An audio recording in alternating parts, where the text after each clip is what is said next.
Hello, just looking for my lip gloss. Welcome back to What She Says Sports. How's everybody doing? I told y'all I was gonna go to work yesterday, and I did. Um, Today we are talking about Shedeur Sanders. I think it's time to discuss the truth, right? They said time heals all wounds, and in most cases, it's true. And the bigger the wound, the more time you need to heal from what has transpired, right? Very traumatic situations require a lot of time. And what happened to Shedeur in the draft? Although we are not Shedeur, as fans, people who were lured to the draft and unfortunately can see what's taking place in Cleveland, we are somewhat traumatized ourselves, right? And today we're going to talk about what time has brought forth since the draft. Now, mind you, I paid active attention to the pre-draft process. I remember going back to October. Shedeur Sanders was the number one pick overall, and it seems that as we got closer to the Heisman, the fix was in, and people wanted to tear Shedeur down. Hell, at one point, they didn't even want Travis with the Heisman. And that seemed to do with they didn't want Coach Prime to be successful as a black head coach in the Power Five. But as we got closer, they start to accept Travis and this, push Shedeur away. And he just waved the Heisman off and said he wasn't worried about it, right? Don't worry about it. Give it to Travis. We keep it pushing. Now, the draft is a different story. The same thing kind of happened, right? Travis was the guy from Colorado, the only draft pick people thought after the draft, was worth drafting. But all up and leading to the draft, Coach Prime had two top 5 draft picks, Shedeur Sanders and Travis Hunter. Now, when it came to the quarterbacks, we could see that Shedeur Sanders was in the top 3. And why was it the top 3, right? Because the first 3 teams needed a quarterback. It was the Tennessee Titans with the first pick, the Cleveland Browns with the second pick, and the New York Giants with the 3rd pick. Now, I hope y'all got y'all snacks, and we're gonna be here a minute. In front of you is 3 quarterbacks, and the ratings that they had, and it's pretty much consistent with the draft. What was happening in the draft, what was supposed to happen in the draft.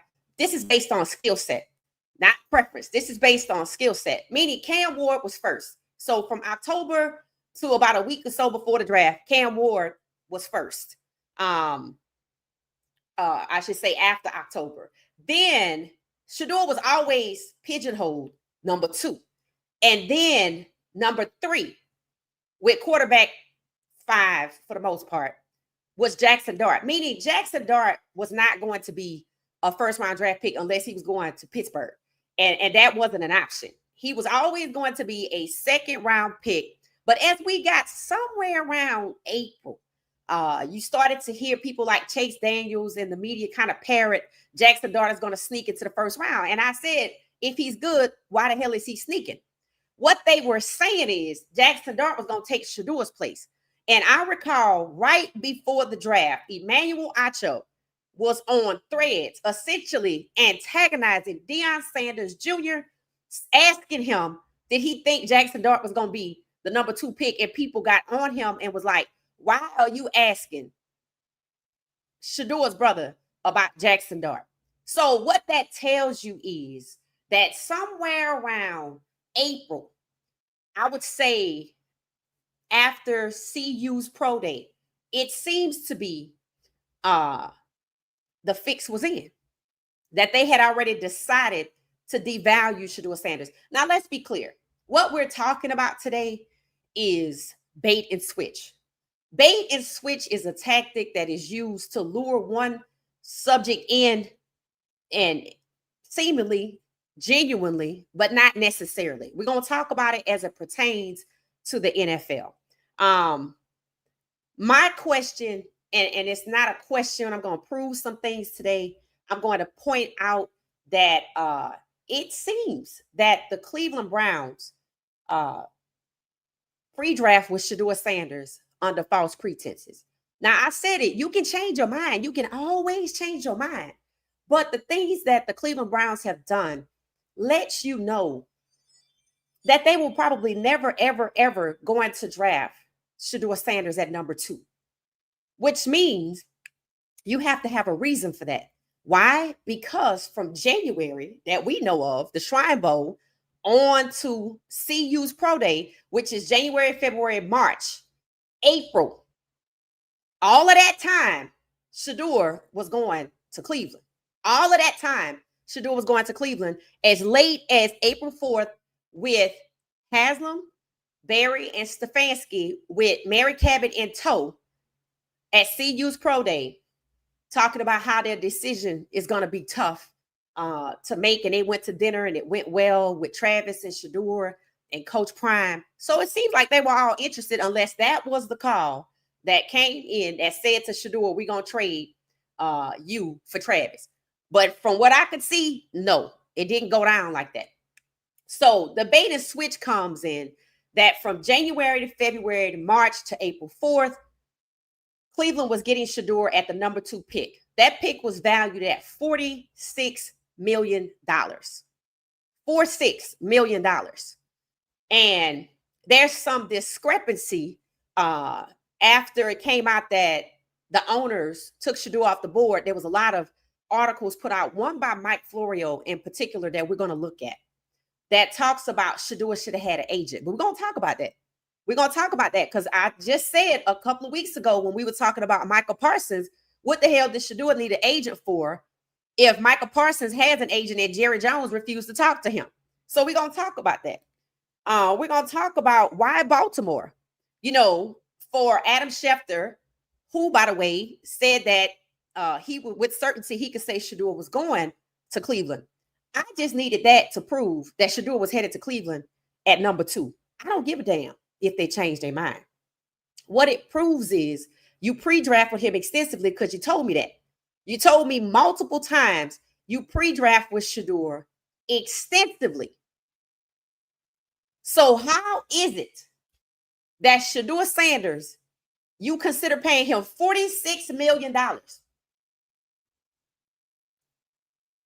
But then, and that was at QB1.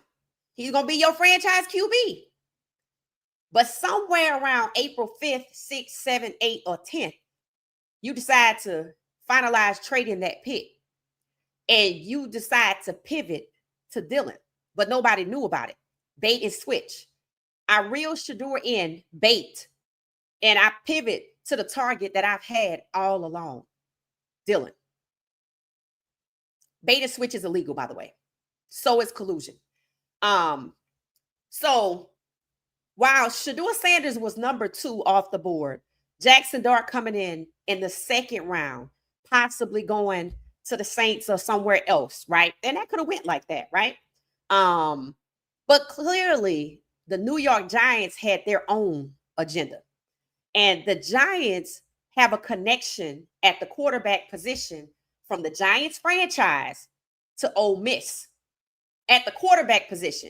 And you can probably guess it runs through the Manning family, Archie Manning and Eli Manning. So it seems that there was a lot of Manning influence to get Jackson Dart to the Giants, not Shedeur. So is it possible the Giants just wanted to get their guy and they thought it was a bright idea to defame Shedeur and lie and say that he wasn't good, so they didn't have to justify not taking an elite quarterback? Remember that question. And then we're going to talk about, I have a video, the audio, I think I've shared this before, about Mel Kiper Jr. talking about how an NFL insider, somebody like Adam Schefter, told him that the NFL doesn't want quarterbacks like Shedeur Sanders. Now, if you know this, and we get ready to listen to this, if you know this before the combine, the NFL needs to answer as to why they invited Shedeur to the combine. And the reason Mel Kiper Jr. thought this was the case was because Shedeur is a pocket passer. Let's take a listen. I'm going to play it a couple of times so you can hear it. Just take a listen, because this is gonna raise a lot of questions. And Andrew Berry tried to justify Shedeur Sanders' skill set as being a retro style pocket passer. Pay attention, pay attention, pay attention. What I did after I had those conversations, I went back and did a little more checking. Right? Okay. Because I had one time I said, well, Shedeur's not what really we're kind of looking for. The NFL's really not looking for that kind of quarterback now. Okay. What do you mean by that? That caused a little pause for me. Saying, okay, so what are you saying? You have to be a runaround guy, which is great. Okay. Lamar Jackson, Josh Allen, great to have a guy who can run around and create. That's great. But are we saying we can't win, or we're not that interested in a pocket passer? That they're not traditional? Now traditional is going to be the runaround guy. Oh, let's call it old school pocket passer. Okay. All right. So essentially, I'm gonna play it one more time. What he's saying is, so I was taken aback by an NFL insider coming to him before the combine, telling him that they're not interested in quarterbacks like Shedeur Sanders. Now, my ears heard something else, but he didn't. He said, what do you mean? You want the running around guy? Talking about dual threats. Lamar Jackson, Josh Allen. Put a pin in Josh Allen's name. So y'all know Lamar Jackson and Josh Allen are dual threat quarterbacks. We just saw them play each other. We know Lamar Jackson run. I was shocked that, actually I wasn't shocked. I noticed that Josh Allen wasn't running as much, but I knew why, because I've talked about this before. So essentially, Mel Kiper Jr. in his conversation with the NFL insider, similar to Adam Schefter could be, it's a whole list of people that could be. And he said, oh, okay, so you want the running around guy, Lamar Jackson, Josh Allen. And then he goes on to tell how much pocket passers like Tom Brady or Shedeur have contributed to the success. Listen to this one more time. Yeah, and then what I did after I had those conversations, I went back and did a little more checking. Right? Okay. Because I had one time I said, well, Shedeur's not what really we're kind of looking for. The NFL's really not looking for that kind of quarterback now. Okay. What do you mean by that? That caused a little pause. Now you heard that. The NFL's not looking for that kind of quarterback. You know this before the draft. Before the draft, the NFL is not looking for that type of quarterback, even though we don't know what that kind of quarterback means at that moment. He didn't. I did. Let's keep going. Listen to what he's saying. A little more checking. Right? Okay. Because I had one time I said, well, Shedeur's not what really we're kind of looking for. The NFL's really not looking for that kind of quarterback now. Okay. What do you mean by that? That caused a little pause for me. Saying, okay, so what are you saying? You have to be a runaround guy, which is great. Okay. Lamar Jackson, Josh Allen, great to have a guy who can run around and create. That's great. But are we saying we can't win, or we're not that interested in a pocket passer? That they're not traditional? Now traditional is going to be the runaround guy. Oh, let's call it old school pocket passer. Okay? Let's call it old school. All right. Yeah, so that's it, right? In other words, the NFL is not looking for that kind of quarterback, a pocket passer.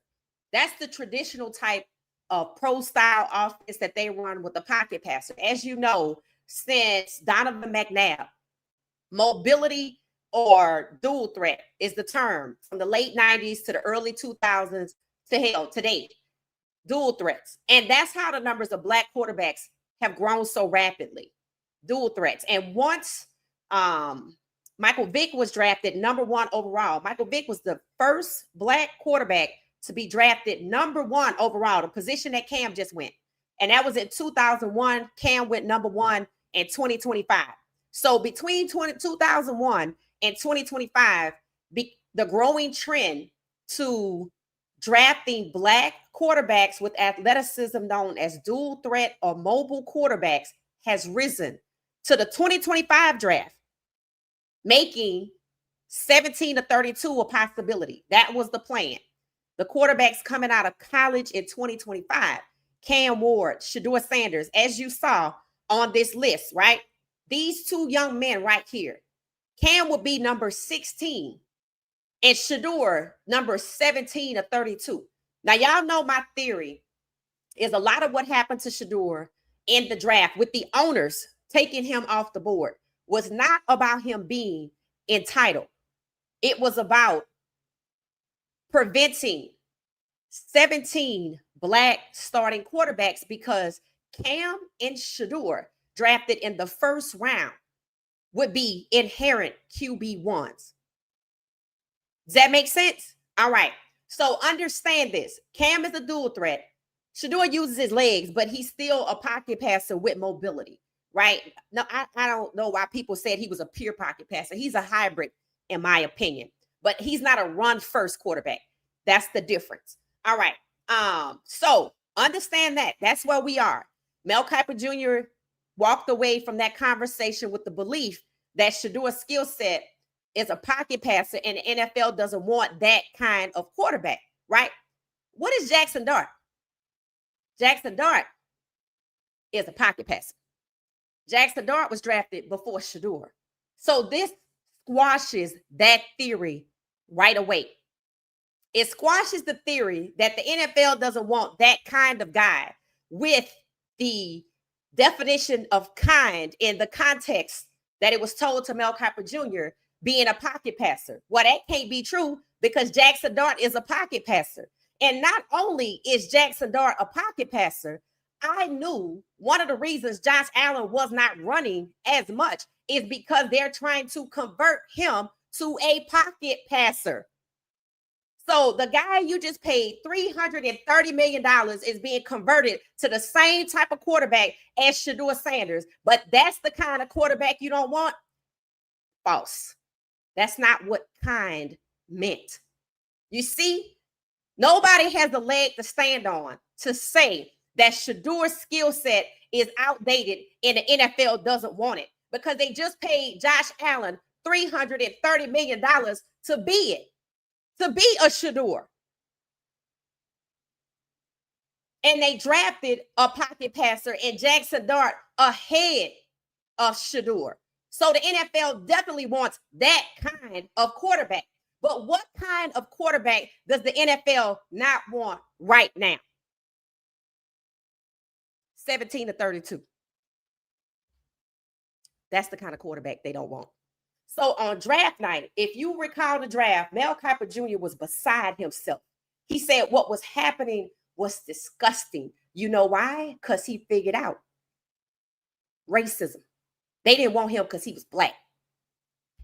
It had nothing to do with his skill set because you drafted Jackson Dart as a pocket passer and you paid Josh Allen $330 million to convert to a pocket passer. The only reason the NFL does not want quarterbacks, that kind of quarterback like Shedeur Sanders now, is a Black quarterback in the first round, which is why Tennessee wanted to trade its pick because they didn't want to get Cam either. Because he's a quarterback like Shedeur Sanders. Black. Why? 17 to 32. So Cam got in at 16. But the sure that he would not be 17 carrying the torch for the majority of starting quarterbacks to be Black in the NFL. As white, elite QB1 quarterbacks are becoming the minority, they shut it off at Cam. Everything you heard about Shedeur was to make you believe it was about Shedeur or his dad. The very same thing that took place in the draft, Shedeur being devalued. Let's be clear. The NFL is not new when it comes to devaluing Black quarterbacks.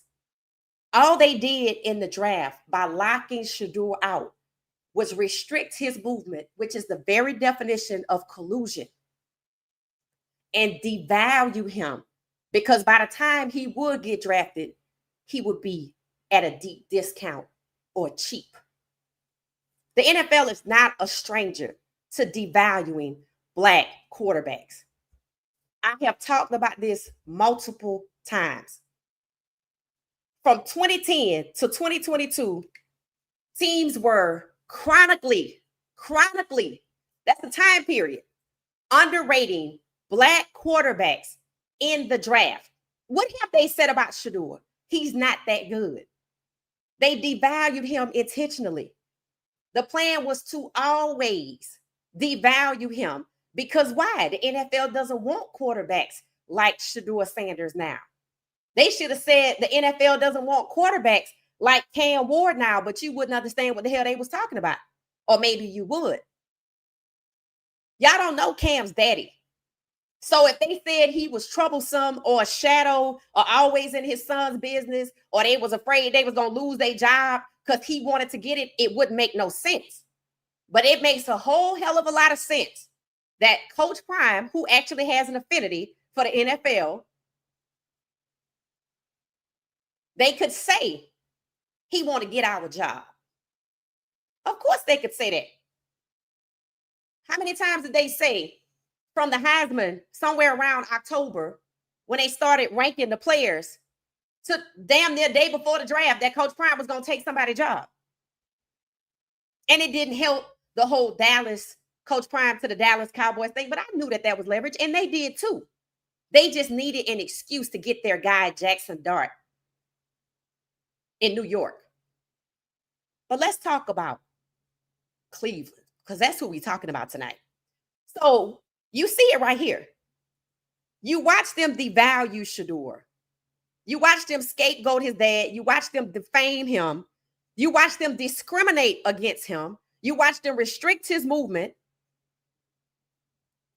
because the NFL doesn't want quarterbacks like Shedeur Sanders now. And you know for a fact that Josh Allen being paid $330 million and converting to a pocket passer along with Jackson Dart being drafted before Shedeur has nothing to do with skill set as to why they don't want Shedeur. But you can tie it into how it is that the Titans tried to trade its pick and didn't want to get Cam.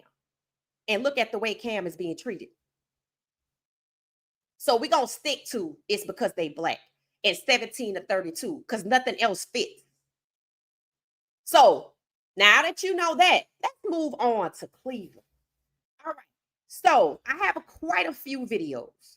We're going to listen to Cleveland talk about their day 3 draft conversation and why they got Shedeur and this, that, and the other. And you're going to understand also, you're going to hear some themes starting to repeat itself over and over. So let's just take a listen. Skill set, and the quality of the player. And once it got to a point where it felt like it was at, a pretty steep discount, we just felt like, hey, especially relative to the alternative ways that we could use the selection, this made the most sense. Take one in the 3rd round. Why do you think he felt? You took a quarterback in the 3rd round. What made you get one in the 5th? Just take a listen. To the 5th round. I can't speak to why the market priced him the way he did. We had our own internal valuation. In other words, he can't tell you why he dropped to the 5th round. We had our own internal evaluation. Listen to how it aligns with what took place. In terms of how we view the skill set, and the quality of the player. And once again, the skill set, how we view the skill set, pocket passer, keep listening, and the quality of the player, Shedeur himself, listen. Got to a point where it felt like it was at, a pretty steep discount. We just felt like, hey. A pretty steep discount. A pretty steep discount. The quality of the player and skill set, a pretty steep discount, devalued. Especially relative to the alternative ways that we could use the selection. The alternative ways we could use the selection. We're not going to play him. We're going to trade him. Listen. This made the most sense. So in other words, when they drafted him in the 5th round, they had already determined they were going to get him because he was cheap. They thought about it the morning of the draft, and they was going to wait to see how low he fall. And they knew they was going to get him, and they knew he wasn't going to be playing on the field. They knew he was going to be draft capital. Take a listen. So that's where we are with that one. And obviously he has an all-time. So that's that. All right. Listen again. There's some themes going to start popping up.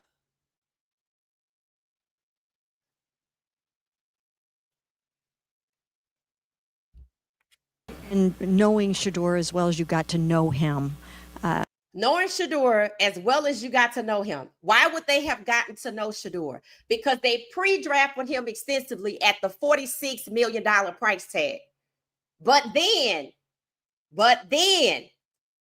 they got a deep discount and they looked at his skill set. So his skill set wasn't worth $46 million. And the quality of the player wasn't worth $46 million. So we got a deep discount. And the alternative way we could use the selection is that we gonna trade him. Listen. do you feel like, he'll kind of be able to, and knowing Shedeur as well as you got to know him, do you feel like, he'll kind of be able to overcome or bounce back the adversity of what happened this draft weekend and kind of get his head back on and march forward? Like, I think all of our guys, I think every player, when they come into the draft, knows what number they were picked or if they were unpicked, and you can use that as motivation. Okay, once again, she asked him about Shedeur and he talking about everybody else. Just listen. Do you feel like, he'll kind of be able to overcome or bounce back the adversity of what happened this draft weekend and kind of get his head back on and march forward? Like, I think all of our guys, I think every player, when they come into the draft, knows what number they were picked or if they were unpicked, and you can use that as motivation. We don't care once they walk in the doors. Don't care, first round pick, seventh round pick, undrafted. Once you're here and you're on our football team, you're a part of this culture, you're a part of this family. Now, is that true? Is that true? We don't care where you were drafted. Is that true? How many times did we hear Shedeur couldn't get first team reps because Dylan was drafted before him? Listen to this one more time. And I want you to understand something about him. The way he's interviewing right now, meaning he's not talking about Shedeur specifically, even though he's asked about Shedeur specifically, is exactly what he's been doing since we've been watching them, since Shedeur been on the ground, which tells you he already knew in his mind he didn't want Shedeur. He wasn't going to take Shedeur. He wasn't going to play Shedeur, and he wasn't going to invest in him emotionally. Take a listen. One more time. He's no different than those weird interviews where people ask him about Shedeur and he can't answer the question, but say the coach from the Carolina Panthers had nothing but voluntary nice things to say about Shedeur. And what he's saying is also a lie. It does matter where you get drafted, because how many times did we hear Dylan was drafted before Shedeur, yada, yada, yada. So they was lying from day 3. So they both lying. Feel like, he'll kind of be able to overcome or bounce back the adversity of what happened this draft weekend and kind of get his head back on and march forward? Like, I think all of our guys, I think every player, when they come into the draft, knows what number they were picked or if they were unpicked, and you can use that as motivation. We don't care once they walk in the doors.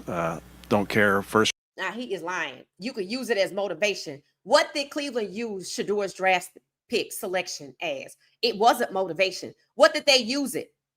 They used it to hold him back. They used it to devalue him. You see how he's sitting up saying one thing, but when they got to Cleveland, something different. Imagine on draft night, day 3, Shedeur is listening to this press conference. He actually believes when he got to Cleveland, they were going to be respectful of him. They were anything but. These two just sat up here and lied. And they have been treating him like he's a damn scourge of the earth, which meant they sat up here and said all these niceties. But when it was time for Shedeur to hit the ground, that's why he was so damn uncomfortable. Bait and switch. Round pick, seventh round pick, undrafted. Once you're here and you're on our football team, you're a part of this culture, you're a part of this family. You're a part of this culture. I don't think Shedeur is a part of the culture, because I can't tell you how many times I've heard Kevin Stefanski say, oh, we have standards for this position and we're going to put him down, and he can't answer a straight question about Shedeur and provide an answer to the same question about Shedeur. Bait and switch. I can't speak to why the market price. Take one in the third round. Why do you think he fell to the fifth round? I can't speak to why the market priced him the way he did. Now Take one in the third understand round. this. understand going in the this. third round. What did Haslam say? If you would have asked me if he was going to be drafted on first night or whatever, I would have said, and he can't tell you why the market price is what it was. This man right here, Andrew Berry, knew that Shedeur was locked out of the first round. He also knew Shedeur wasn't getting drafted in the second round. He also knew Shedeur wasn't getting drafted in the third round. Shedeur wasn't on the board, so nobody could get Shedeur. Absolutely nobody, unless, what did Haslam tell you? There was this phone call and everybody was in the room. You know who was on the other end of that phone. Not necessarily that person, but you know what I'm saying. Somebody from the executive branch had something to say. So they both sitting here lying. Why do you think he fell to the fifth round? I can't speak to why the market priced him the way he did. We had our own internal valuation in terms of how we viewed the skill set, and the quality of the player. And once it got to a point where it felt like it was at, a pretty steep discount, we just felt like, hey, especially relative to the alternative ways that we could use the selection, this made the most sense.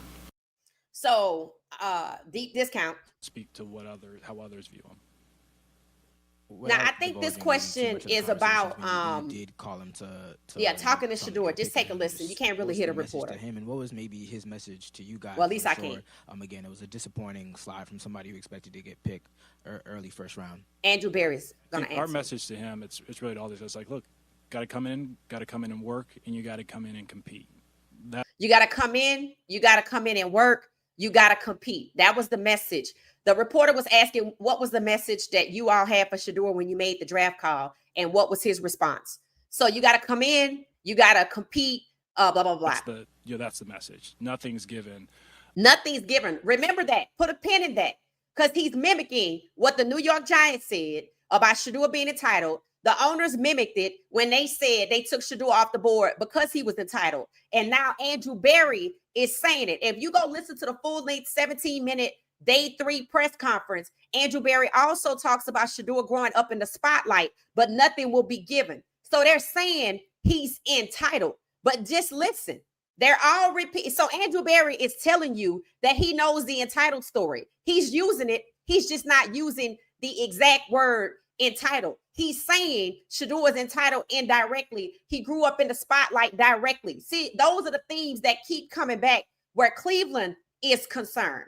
But they knew this because why? They pre-draft with Shedeur extensively, and everybody knew who Shedeur was. Before Mel Kiper Jr. was told, before the combine, between Super Bowl weekend, Shedeur Sanders was in the celebrity flag football game for the NFL.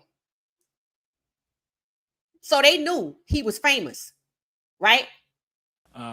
Given the nature of the weekend for him, relative to, let's say, external expectation versus what happened, we did tell him that it really doesn't matter where you picked. It's what you do from that point forward. It really doesn't matter where you get picked. It's what you do after that. Obviously, that's a lie, right?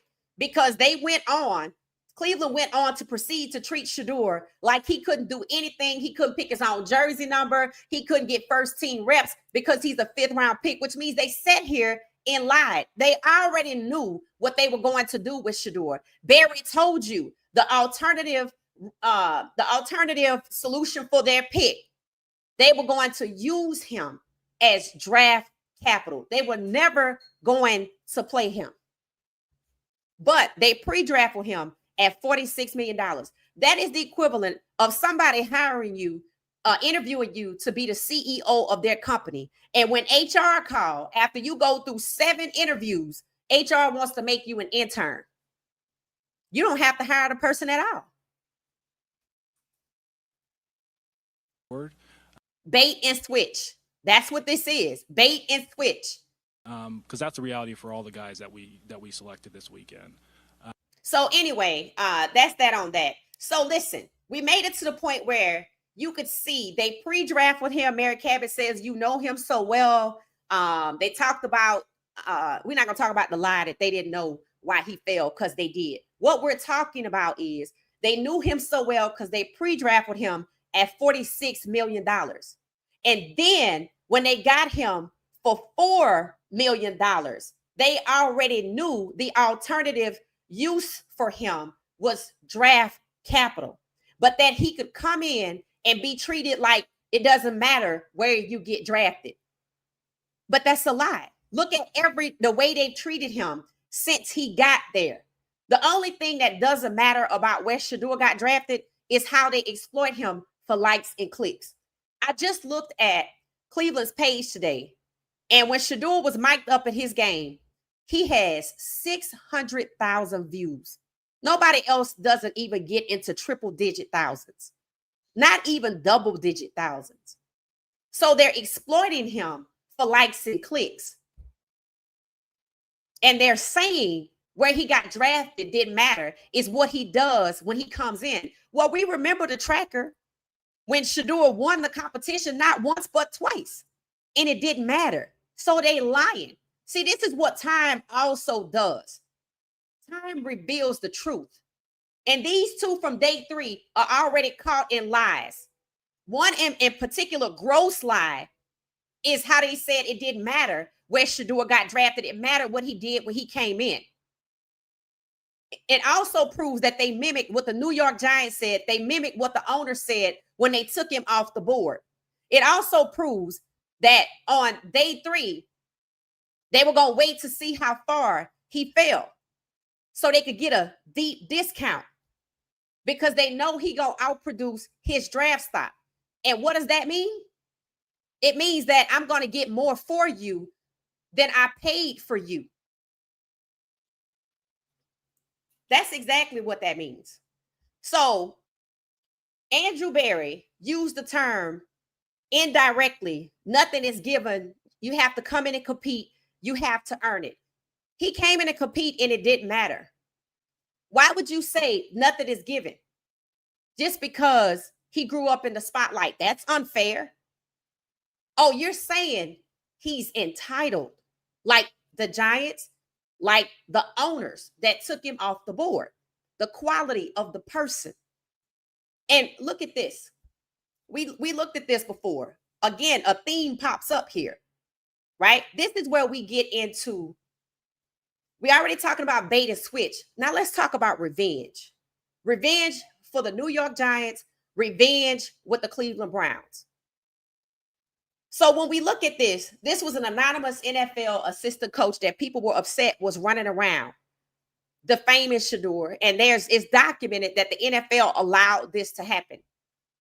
So this person goes on and says, the worst formal interview I've met. We already heard that from the New York Giants. So people suspect that this person was a part of the Giants organization. Again, mimicking the same language, trying to drive home that he's a difficult person. It said he's so entitled. Nothing is given. You have to earn it. You have to come in and compete. Andrew Berry is essentially mimicking what's right here that was used to defame Shedeur Sanders, that was intended to use to devalue Shedeur Sanders. Now remember, they spent a lot of time with Shedeur, and yet Andrew Berry is still mimicking the New York Giants, this anonymous source. And thanks to Boomer Esiason, what the owners said. So I can imagine that maybe Haslam has used the same terminology. It's possible, right? He is one of the owners, the 32 owners that took him off the board, right? It said he takes unnecessary sacks. He never plays on time. He has horrible body language and blames his teammates. It said, but the biggest thing is he's not that good. Now, we all know just from the Rams game alone that that's a lie. So they lied on Shedeur to intentionally devalue him. And the owners used the same entitled trope to take him off the board. And Andrew Berry used it like a whip for when he got to Cleveland. They all were in on it. They all are in on it. This was a plot. That many people repeating the same damn thing directly and indirectly. Y'all talked about this. It said, when you hear all of the anecdotal stories about the person, it's not that he's a bad kid. He's been so insulated It's going to be a culture shock when he really learns how a locker room really operates and how it really works inside of a building. They act like his daddy wasn't in the league for all the years. They act like he didn't grow up around the league just like the rest of the players who would bring their kids up there. But the crazy part is, I used Shedeur's Colorado photo on the thumbnail because you know what people are saying about Shedeur right now? Thanks to Pat Schumer's failures as an offensive coordinator, poor play calling, suspect play calling. People are saying Shedeur damn jersey ought to be retired twice because we now see who it is that was responsible for leading Colorado to the wins. It wasn't Coach Prime, and it was not Pat Schumer. People are saying Colorado looks lost right now without Shedeur and Travis, but guess what people are pointing out? We can see the difference on defense and offense without the two of them. So yeah, that's why their jerseys are retired, because we didn't know on the outside looking in that Shedeur was doing all of that. That Shedeur was the one that was leading them to victory. We had no idea. I didn't even pick up on that at Jackson State. So what I'm reading right here reeks of revenge. He blames his teammates. He's had so much input on the offensive game plan and who the coach is, and everything has been catered to him. It said when you walk in one of these NFL buildings, no one's going to give a about that. No one's going to care who your dad is. You're going to have to end up fighting through some adversity. It said the plays aren't going to be called to exactly what you want to run. Even last year with Colorado offensive coordinator Pat Schumer, a lot of the mistakes he made was stuff that he just decided to call at the line of scrimmage himself. Now, we know why, don't we? And they taking it out on him. This is revenge. This is revenge. You're going to have to face adversity, of course. But if the adversity you talking about was the plot that happened with him in the draft and him being buried on the depth chart and discriminated against and devalued, that's racism. That's not just adversity. See, that's racism. See, adversity is a flat tire when you on your way to a job interview. Racism is designed to destroy your life and you mentally. And that's what they're doing to Shedeur. This is revenge. And notice Andrew Berry used some of the same language. And what did the owner say? Take that entitled blah, blah, blah, blah, blah. Revenge. Revenge. Is it because Pat Schumer was associated with the NFL for over 20, 23, 25 years? He worked for one of the original franchises, the New York Giants, the only franchise to defame Shedeur. And lately, Pat Schumer's behavior at Colorado makes people suspect that he was trying to upend Kaden Salter's career and Juju's career and using race norming language, which is particular to the NFL, practices and policies that they were sued $1 billion for. Saying that Black NFL players have lower cognitive functioning, and he want to say, I like, what's his name? Ryan Staub is cerebral. Ryan Staub called his own plays, but nobody's taking it out on him. But they took it out on Shedeur. This is revenge. This is revenge. Whoever this is running around, if the NFL allowed to run around because it's documented, this is revenge. And it's the same language from the Giants, and it's the same language that Andrew Berry used. So it speaks to the Cleveland Browns. This is revenge.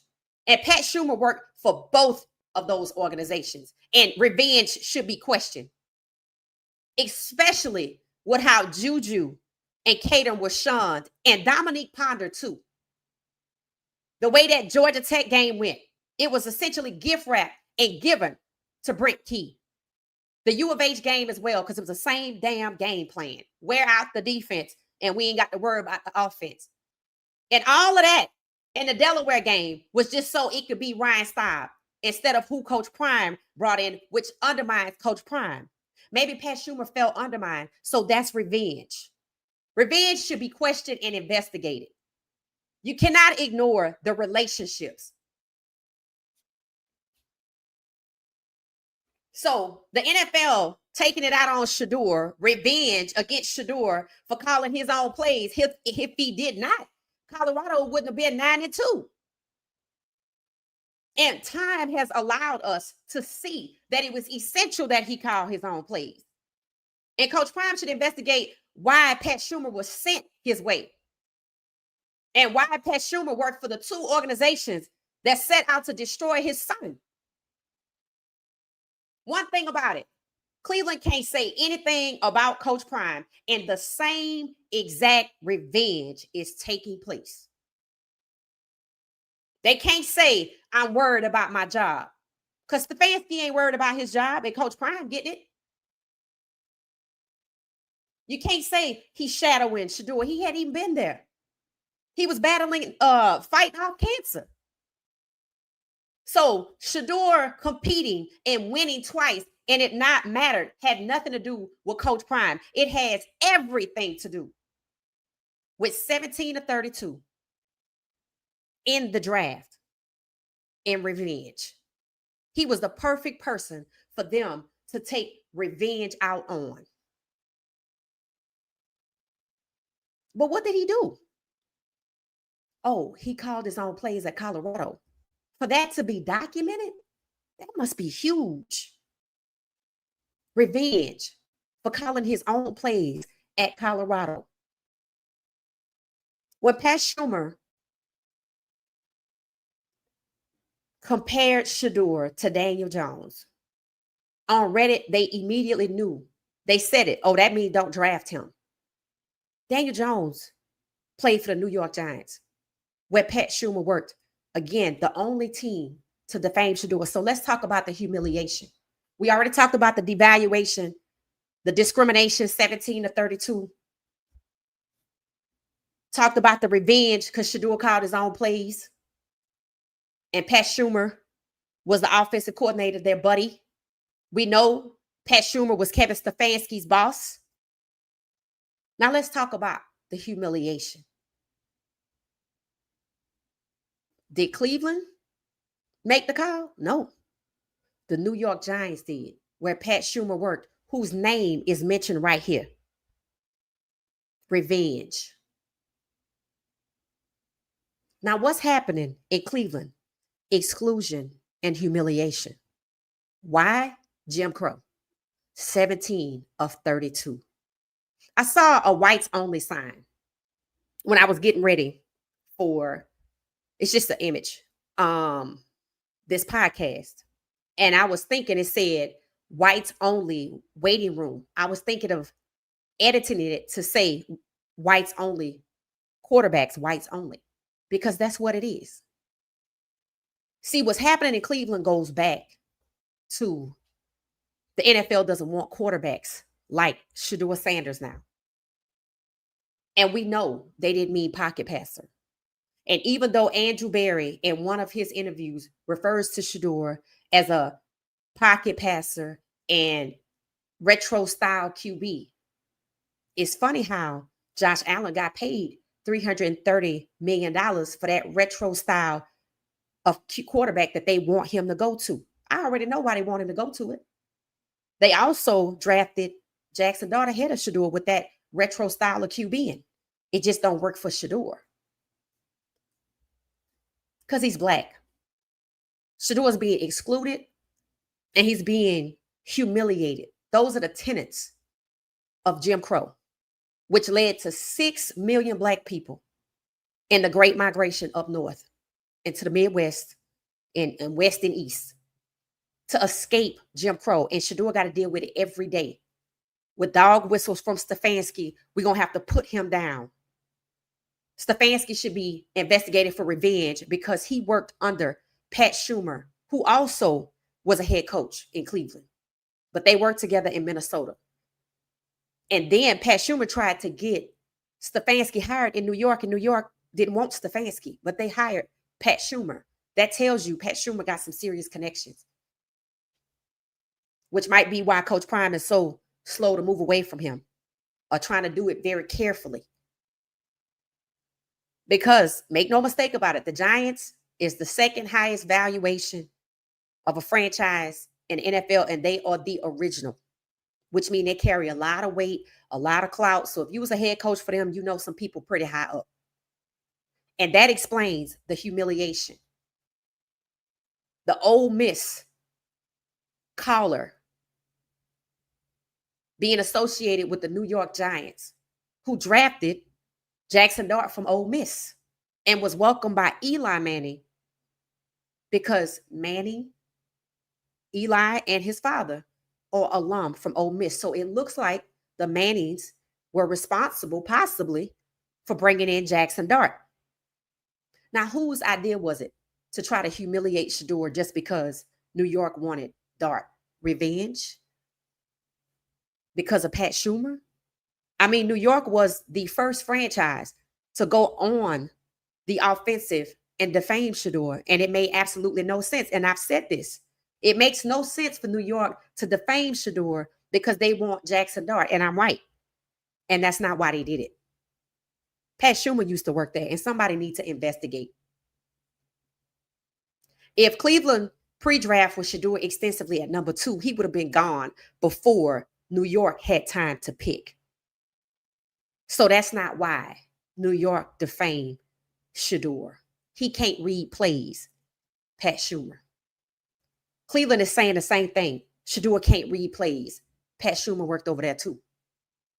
It goes right back to right here. Everything starts and ends right here. Everything.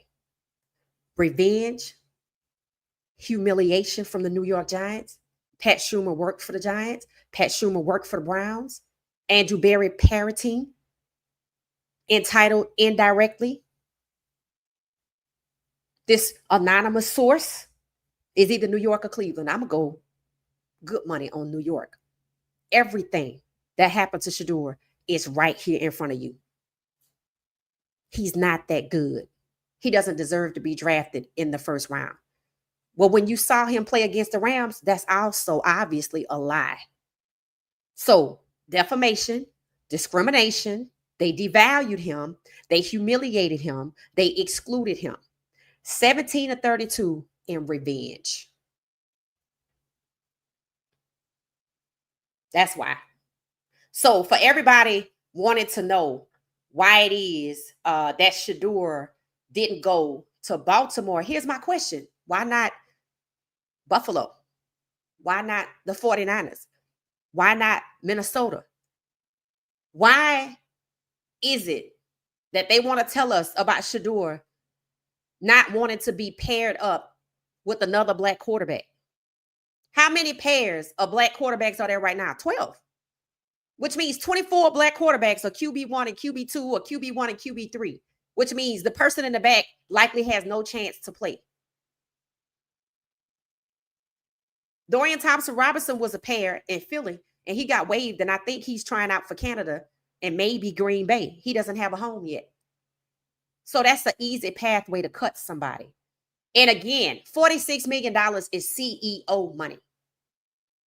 You were going to hire Shedeur as the leader of your franchise long-term for $46 million. And when you made the call, you decided to hire him at a discount for $4 million. Bait and switch. The media was convinced he was going to Cleveland. Shedeur was convinced he was going to Cleveland, and so were some other teams.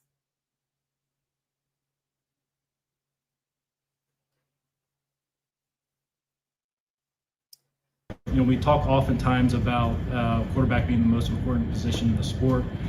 It's funny how they keep talking about the quarterback position being the most important position in the sport. Why? Because they didn't want him with it. The NFL doesn't want quarterbacks like Shedeur Sanders now. We know they're not talking about pocket passer. Why? Because they're so busy talking about how important the position is. Just like Stefanski said not too long ago, we have standards for this position. They feel like Shedeur wasn't good enough to be an NFL quarterback. And it had nothing to do with being a pocket passer or a dual threat.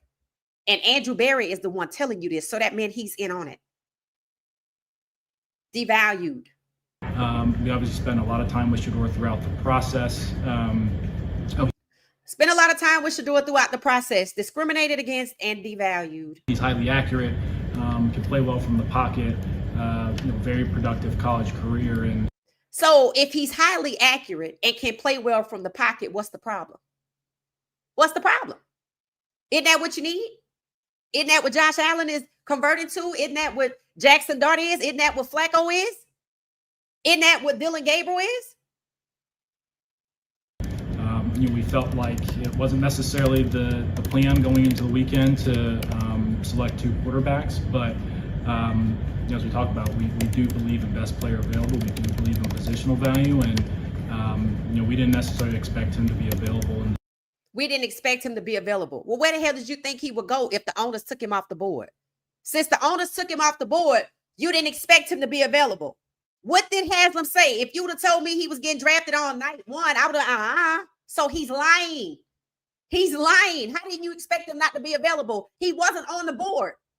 How's somebody going to get him? That's why he free fall from 2, 3, 4 to 5. That's why it was such a rapid fall. Because he wasn't available for anybody else to get. And what did 3 GMs come out and say about the first round? We did have a grade on him. So they lied again.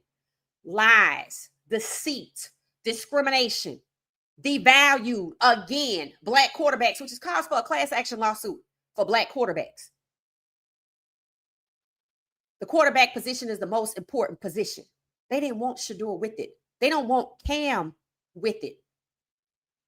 That's why Tennessee tried to get off of that pick. And I want you to understand, they could have gave that pick to Jacksonville. That's right. Travis Hunter could have went number 1. But then what was Cleveland going to do? Right? You see? They finagled that to try to embarrass Shedeur. We're going to take your buddy and not you. They lying. In the 5th round, like he was a good solid prospect at the most important position.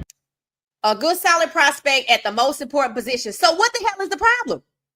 Oh, it's the most important position. He's a good solid prospect. He is. Right now, he's still number 1. First round projected overall. He still is at the most important position. So Jackson Dart gets to move up in front of Shedeur because he's white and it's the most important position. But Tennessee could do everything to try to get off that damn pick when they needed a quarterback and they didn't want Cam. Well, why didn't they just take Jackson Dart first? Because the Giants had first dibs. They all got to pick their white quarterbacks. Tennessee didn't want Cam and Cleveland didn't want Shedeur. The NFL doesn't want quarterbacks like Shedeur Sanders and Cam Ward now. We don't want that kind of quarterback. They showed you who they wanted when they took Jackson Dart and Tyler Shaw. They told you what they meant by what kind of quarterback we wanted. They told you that they didn't want Cam because they didn't make the damn decision until a few days right before draft week. So they settled and they treated him like it.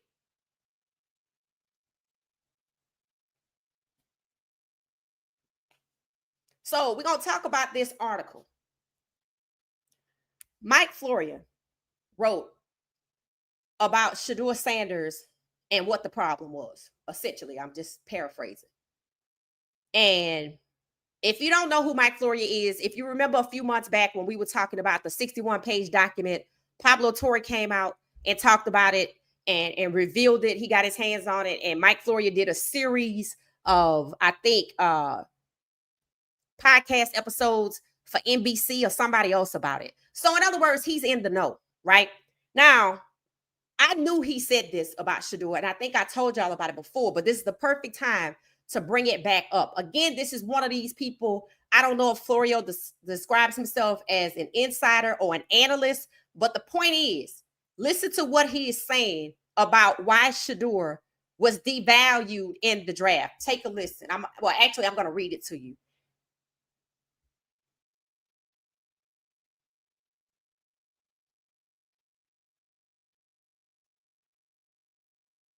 I'm going to share it on my screen so you could see it. And that way you can follow along with what I'm saying. All right. Let me make sure you can see my screen.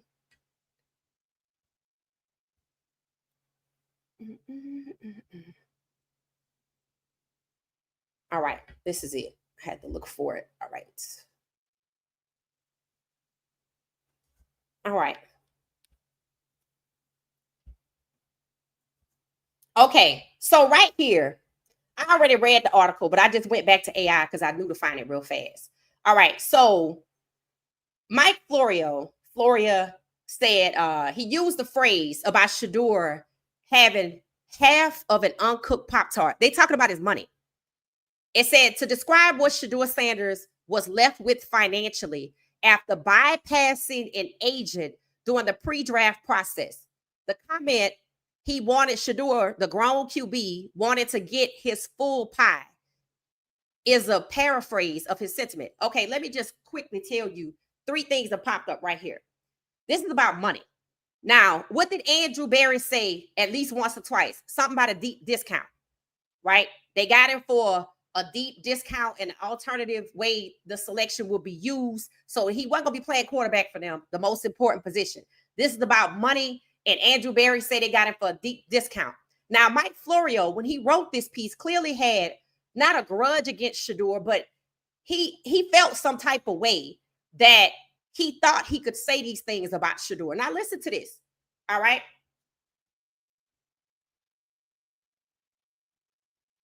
One second. The article was June 3rd. Shedeur Sanders needed someone to prepare him for the pre-draft process. Now, listen to this. It said Colorado coach Deion Sanders recently sounded off on the pre-draft criticism of his son, Browns quarterback Shedeur Sanders. It said Deion's complaints overlooked one very basic reality. It said Shedeur needed someone to properly prepare him for the process. Now, Shedeur didn't have an agent, but guess what? Shedeur wasn't the only one to have an agent. But Shedeur, not Cam didn't have an agent either. Cam Ward did not have an agent. Shedeur needed an agent, but Cam didn't. And Cam didn't have an agent, and it didn't disrupt him going #1 overall. But somehow they want us to believe it disrupted Shedeur from going #2 overall or number 21. Shedeur needed someone to properly prepare him for the process. It says Sanders decided not to hire an agent. As a result, he didn't have the benefit of having someone who could help Shedeur as he tried to be taken as high as possible in the draft. This is about money. The #2 pick was $46 million. An agent makes 3%. That's $1.38 million that these people suggest would have helped Shedeur had he paid an agent. What, they mad because he didn't hire one of their friends? I just said it. Michael Parsons has one of the most powerful agents, and David Mulligetta, and Jerry Jones didn't even want to talk to him. Cam didn't have an agent, and it didn't negatively affect him, but they want us to believe it negatively affected Shedeur because he didn't pay an agent $1.38 million. While having an agent isn't critical to understanding how the pre-draft game works, in other words, you don't need it. Not having an agent didn't keep Cam Ward from going #1. So Cam didn't have an agent, but why we don't hear the story about Cam? This is just like the combine. Shedeur didn't work out. He should have worked out. Travis Hunter got drafted on both sides of the ball and didn't work out in the combine on neither side of the ball. But when it comes to Cam, who didn't have an agent, it wasn't a problem for him. And it wasn't a problem for Travis to not work out at the combine. Everything is only a problem for Shedeur.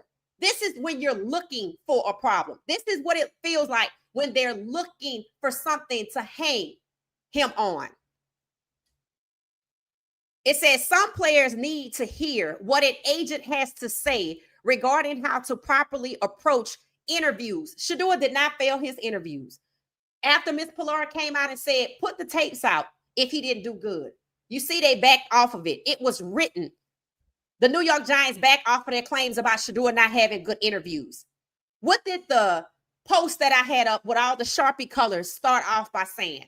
He was the worst formal interview I ever saw. That should tell you right there that came from the New York Giants, who backed off of that statement. But the owners decided to keep moving forward with the entitled, and so did Andrew Berry indirectly. You see?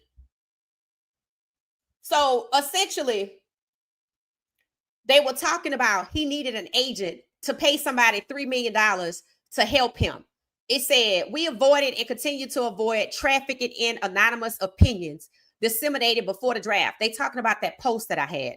There's too much for a team to gain by stoking a slide that allows a team to draft the player. And there's too great of a risk that sources will use reporters unwillingly to help poison as well. In other words, he tried to say nothing like that was happening. I just read it to you. So that tell you that he lying or he's ill-informed. He could pick one. He could pick one. But obviously what I just read to you was an anonymous source from the inside that repeated what the New York Giants said, basically. And they threw in Pat Schumer, who also worked for the New York Giants. So if you want to understand the correlation to the humiliation and to the defamation by the New York Giants, maybe somebody need to look with Pat Schumer. That explains that revenge right there. It all points back one direction, especially for the way Colorado's season has started. Talking about there's no anti-Shedeur Sanders current conspiracy at play. That's false, because what did Boomer Esiason tell us? Boomer Esiason said what? The owners took him off the board. So Mike Florio is incorrect, and this is in June. So this tells you he intentionally put this out to try to dissuade people. That's what that tells you. It said, in the end, Shedeur didn't have to pay an agent 3% of his contract, $1.38 million. And he ended up with 100% of a pie that's more like half of an uncooked Pop-Tart. Revenge. Revenge. That's all that was. Revenge. That's what that is. Revenge. To call Shedeur being paid $4 million instead of 46. And in the original article, I think he said something about the grown QB wanted to get his full pie, but he ended up with more like an uncooked Pop-Tart. Why are we having conversations like that about $46 million? Because it's about $46 million, which is why they want Arch to come out first, because how much money is that? If Cam made 48, then that's going to be 50. And maybe they don't want Lenore Sellers with the 50. This is about generational wealth, ladies and gentlemen. Revenge, money, discrimination. You see how they talked about him? And then they talked about him in that manner while they were simultaneously trying to tell you that there was no plot against him. How you gonna sit up and talk about somebody in that context?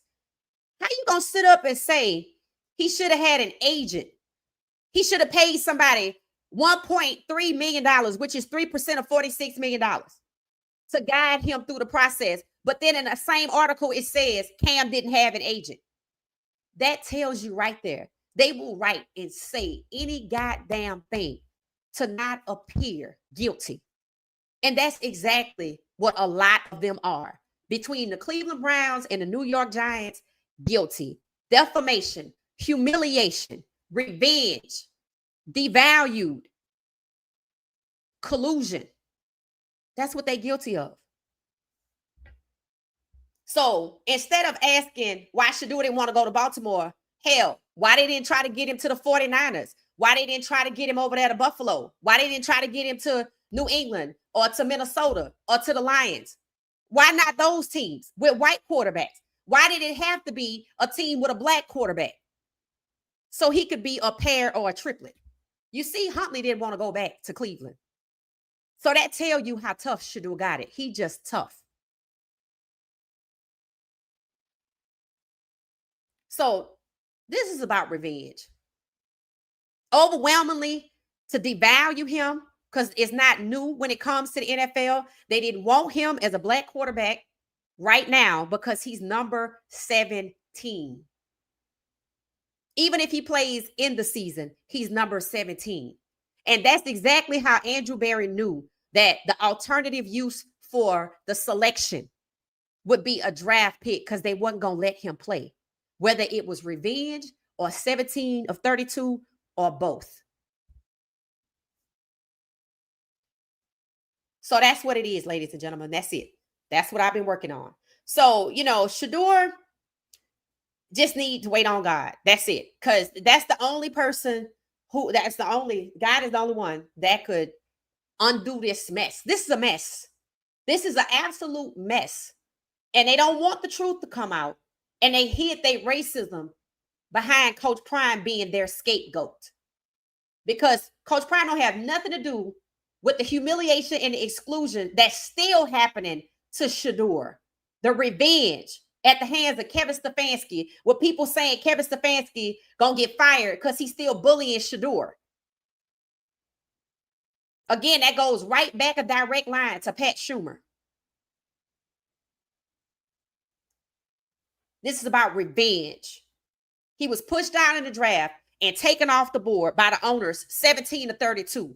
Kevin Stefanski, the New York Giants, Daboll, Barry, revenge. Barry just went along with it. Revenge. Stefanski, Daboll, revenge. The Browns, the Giants, revenge. Taking him off the board, 17 to 32 by the owners. What did Andrew Barry say? We live by our draft board. Because he wasn't on it. But then suddenly he was on it. So let me see what y'all are saying.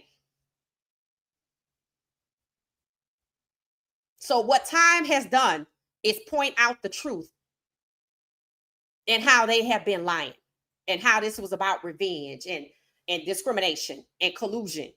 It said, let's get the party started. Yup. Hey, how you doing? How you doing?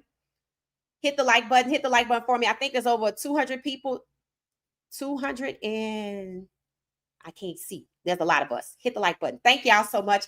Some work went into this. I told y'all I was going to take my time and point it out. And I think it needs to be investigated. This is beyond workplace misconduct. This is beyond malpractice. This is a $1 billion lawsuit by itself. Somebody said something to me about Shedeur earlier today, and he gonna end up being paid by the NFL. I'm like, at a minimum, $46 million. And I ain't gonna say max, but it could get to $1 billion easy because this is the plot. And you can see now the lies. See, they lazy. They don't even go back and look at the interviews and the stories that they've put out that show that Shedeur need to come in and compete. And it didn't matter. It didn't matter.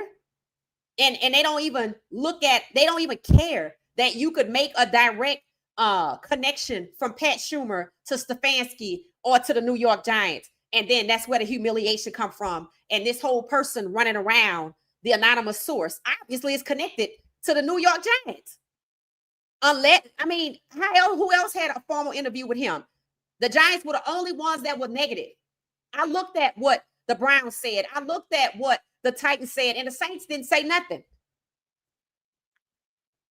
So that wasn't hard to figure out. It said Mary Kay already interviewing scout players. Yeah. It said Mary Kay have CC pull it up from Texas. Who? She don't have nothing to report, but she's struggling. Oh, okay. They wanted him to have an agent for 3% to help him navigate interviews. Excuse me? Cam Ward didn't have an agent. You can use that in court. Well, why is it okay for the number 1 pick not to have one, but you wanted the number 2 pick to have one? Now, see that discrepancy right there? That's just you looking for something. And again, they're not forward thinking because it's documented that Cam didn't have an agent and it did negatively affect him. And even Andrew Barry said we don't put a lot of weight on the interviews. We put a lot of weight on the conversations or the interviews with people that have been knowing the prospect for 2, 3, or 4 years. Time to get the lawyers involved. Hell, there's 2 lawsuits out there. They ain't scared of neither one of them. The darkness shall come to light, right? It said, if I remember correctly, January is also the NFLPA had the arbitration hearing with the NFL regarding the collusion against the 3 black QBs. Facts. It said the results of the arbitration came. Yep. Actually, the results of the arbitration came out in January. I read it before the draft because the headline came out. The NFL is guilty of collusion, but no damages were found. I talked about that, so I know it's on video somewhere. The document itself, which was supposed to be sealed, was released somewhere around April, May, or June. And that's what Pablo Torre was exposing, along with Mike Florio, who wrote that about Shedeur. And that's what made me go look to see what Mike Florio had written previously about Shedeur. Hey, how you doing? How you doing? How you doing? It said, how you doing? Arbitration is work. It said, get a jury involved. You don't have to go to arbitration if you don't work for the NFL.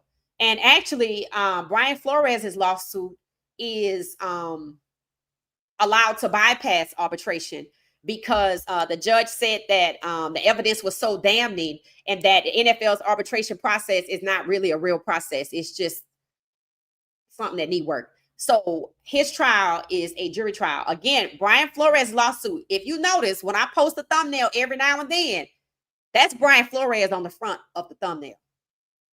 It's Shedeur and Brian Flores on the front of the thumbnail because Brian Flores discusses the discrimination faced by black quarterbacks. So see, there's already a case moving through the courts regarding black quarterbacks. Again, you think these people would stop, but nope. Nope. Hey, Valerie, how you doing? It said, Brian said black. Yes, that's what kind meant. Right. It said, but I thought they didn't want pocket passes anymore. Didn't Barry say that? Yup, that's exactly what Barry said. So what that tells you is that's BS. That's exactly what it tells you. And pay attention to who they draft next. Not that it's gonna matter. Yes, collusion. But it needs to go through a jury and a judge. It already has legs. It already has legs. It's 2 lawsuits, one by somebody internally from the NFL and one by a fan. I mean, I think one will ask for damages up to $1 billion. I don't know what Flores is asking for. It should be $1 billion though. And he still works for the Minnesota Vikings. So, and that's a class action lawsuit also. It said they need to invent a Rocky if a true champion doesn't exist. It said it's a similar case of collusion with the 3 black players, guaranteed contracts, but it went through the NFLPA and they tried to cover it up. And I think those players can now go through the courts from what I understand, but it's up to them if they want to do it or not. And the 3 players are Kyler Murray and Russell Wilson and Lamar Jackson. If you look at what has transpired with all 3 of them since that case was filed, not concluded, filed, they all 3 have been discriminated against. Collusion and defamation. That's it. A black one. That's what it meant. The arbitrator didn't find the NFL innocent. The arbitrator said the NFL was guilty of collusion, but not enough to pay damages. That's not the same as innocent. Unfortunately, it's the same as being a little pregnant. You either pregnant or you not. It's the same thing. Kevin was not happy about the Shedeur Sanders pick, right? Because he thought he was going to have to coach Shedeur Sanders. His good buddy, Pat Schumer, probably had some things, to say. I don't know what he was worried about it for, other than his system is trash.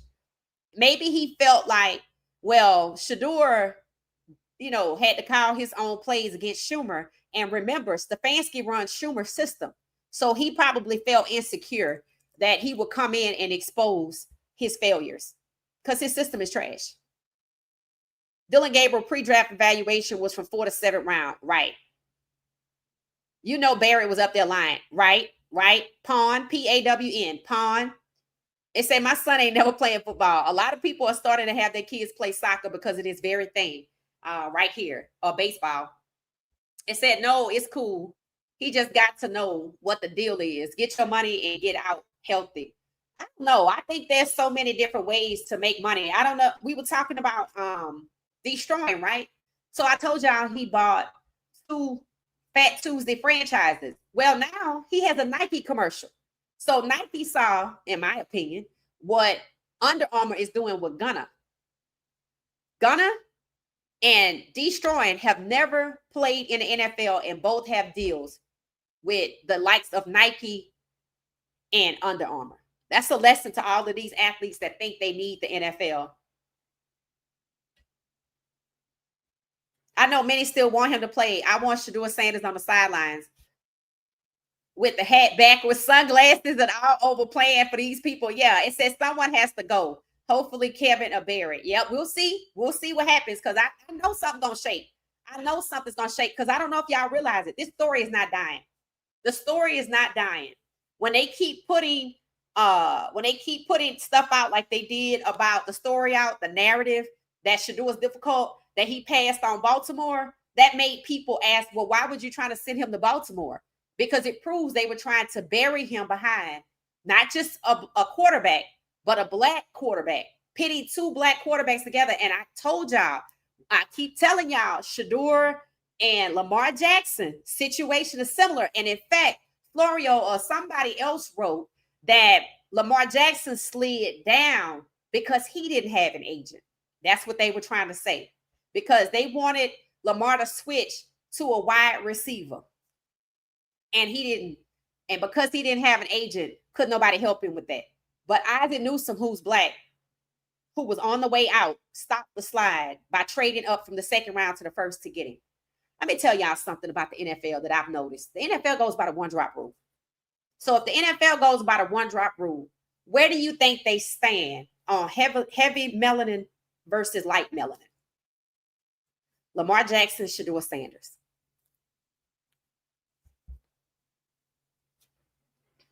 Yeah, they just lying.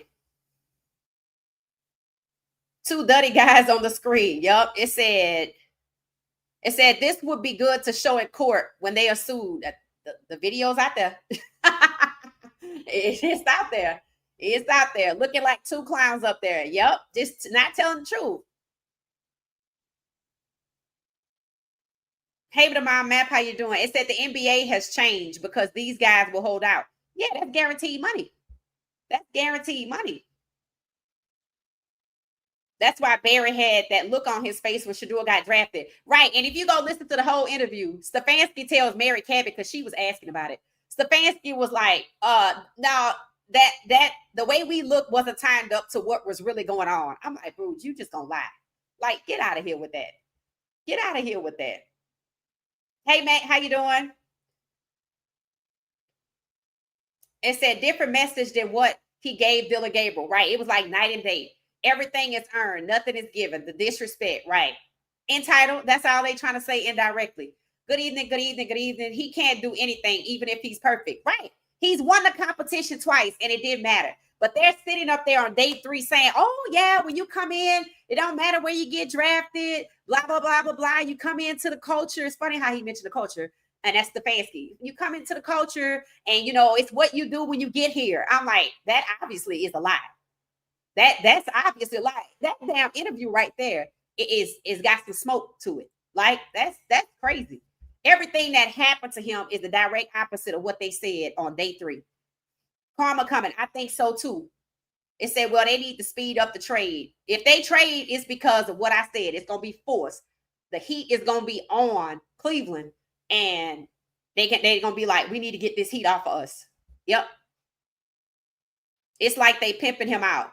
Well, here's what they're really doing. They would be if they just trade him like they did Geno Smith. Geno Smith got drafted in 2013, I think.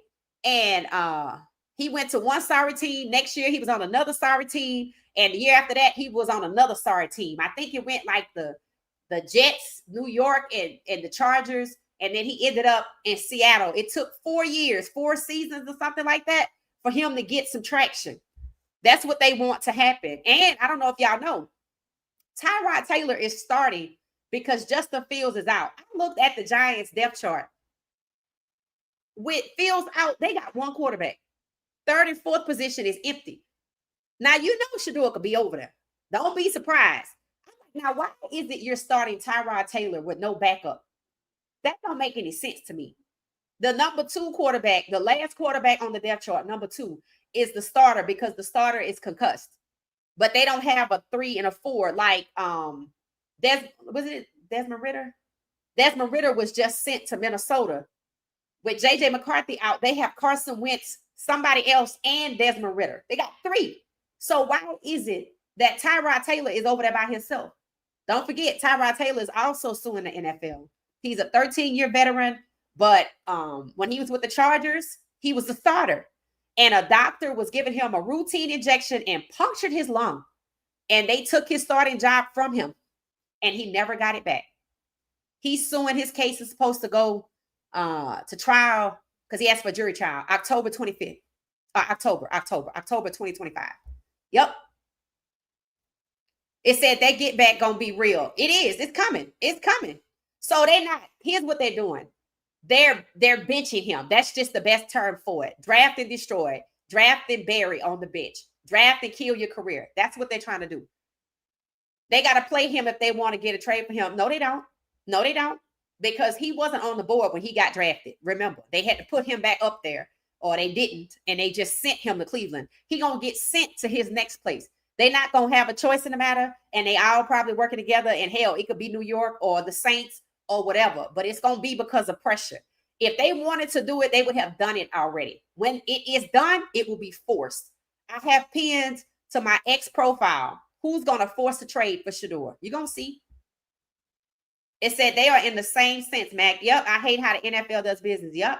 It said the NBA treats their players somewhat better from what we could see. From what we could see. It doesn't seem to be blatant. Like the NFL letting it all hang out. They don't care. It said, when will be a good time for Shedeur to sue the league? He went from 46 million to 4. Do you see what I'm talking about? Devalued. I mean, you can honestly sue the league and still work for them, but I don't think that's the route they want to go. They would have did it by now. They would have. They still trying to say he difficult, talking about he turned down the Ravens. Right. But all they doing is telling on himself. I'm like, wait a minute. All these teams out here, why you want to put him over there with Lamar? You see? That means he going to get colluded against just like Lamar. Lamar been colluded against 3 times and he didn't even worry about it. I think he just out there having fun playing football.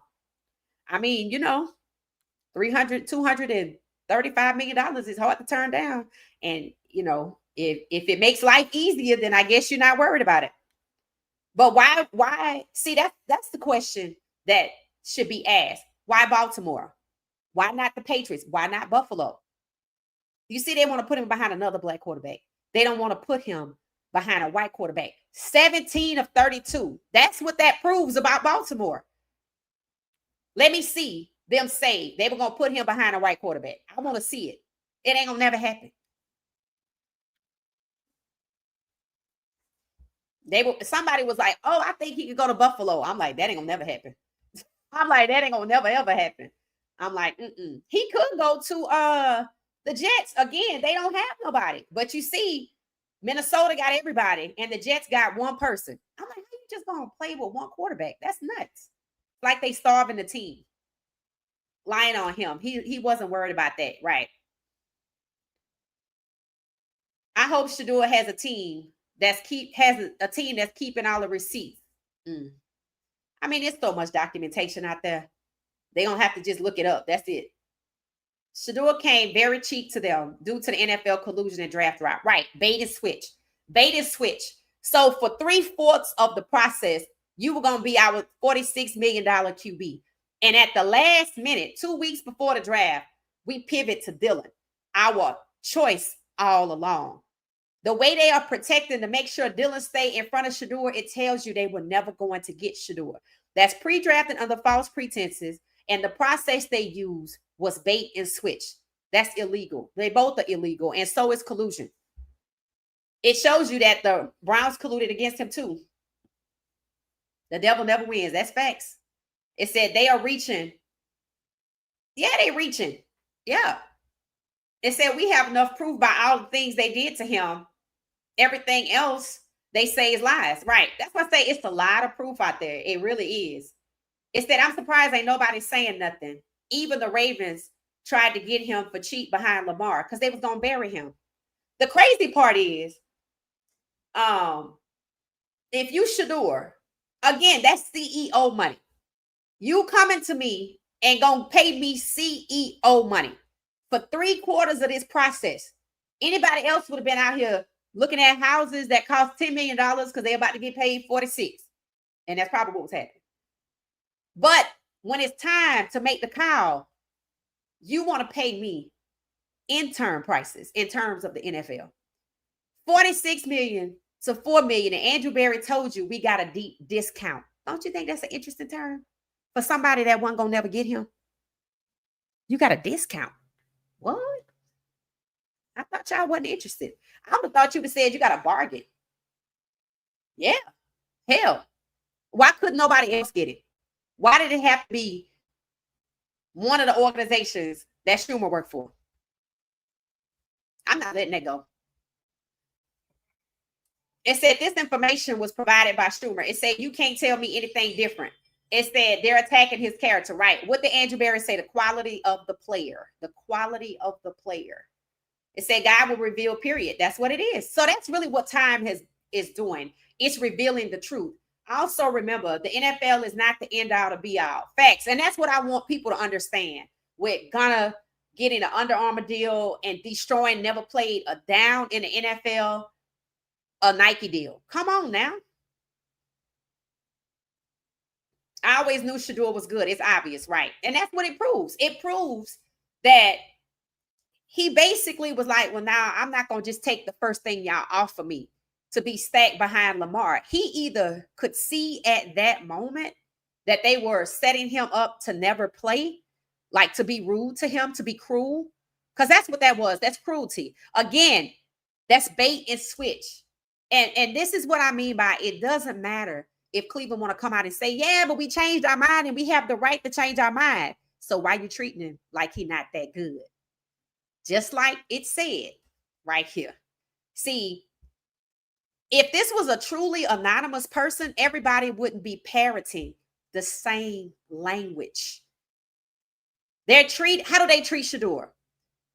They say he's a developmental project. He's just not that good. You cannot interview with somebody for CEO money and a normal corporation. That's CEO money. And then when HR make the call to offer the job, you an intern. Hell, Dylan is the entry-level job. Shedeur will be the equivalent of an intern. You sit in the back and you learn. A developmental project, but 3/4 of the process, he was your number one ace guy. Bait and switch. We got a deep discount. And since we trade that pick, we don't want him. We want to get a white quarterback coming out next year. Lord, I pray you keep Lenore Sellers safe, because what the song say? That get back. Yep, that get back. That get back. That get back. Yeah, he went for a jury trial, that boy. That's facts. Did you see the game? No. It said he could go to Chicago. Hell no. You don't want Shedeur nowhere near Chicago. Chicago and Cleveland are the same franchise. No. Why you think they quarterbacks are who they are? No. It said, with they know of the NFL collusion, he may get traded for the heat to die down. That's what I mean, Gretchen. That's what I'm saying. It's going to be forced because the heat going to be up. It said Jerry Jones wants him, and I'm sure he's telling the NFL to get his trade done, and he may spill the beans. It said because you can see how many teams want him now. I don't see nobody that wants Shedeur. Who wants Shedeur now?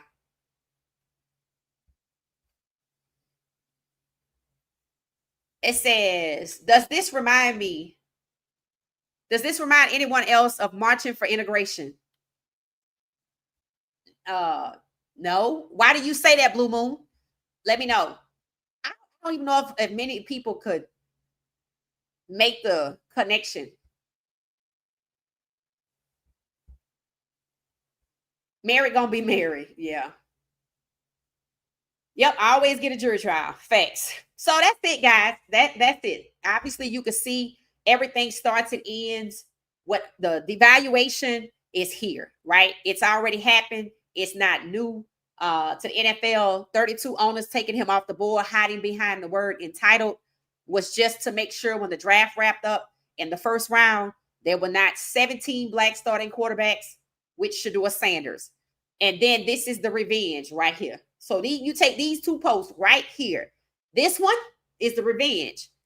And this one is the devaluation of black quarterbacks like they've been doing. But this was to stop 17-32.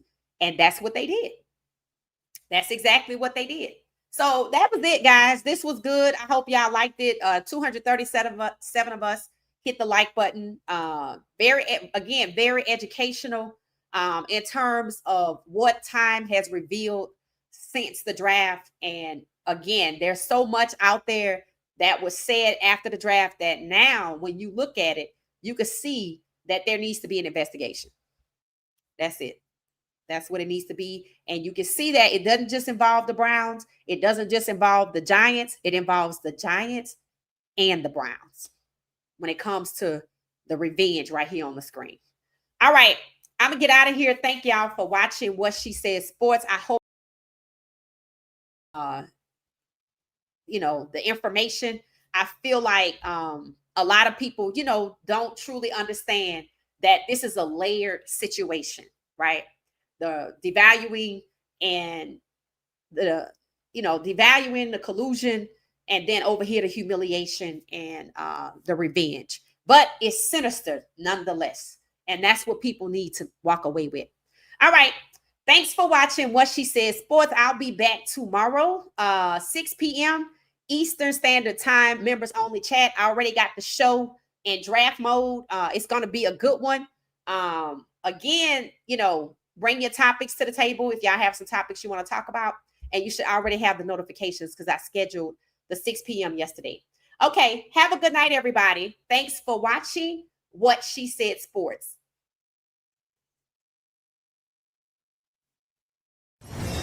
Thank you for watching What She Said Sports. Be sure to join our daily live stream and listen up to What She Said Sports on the go on Spotify.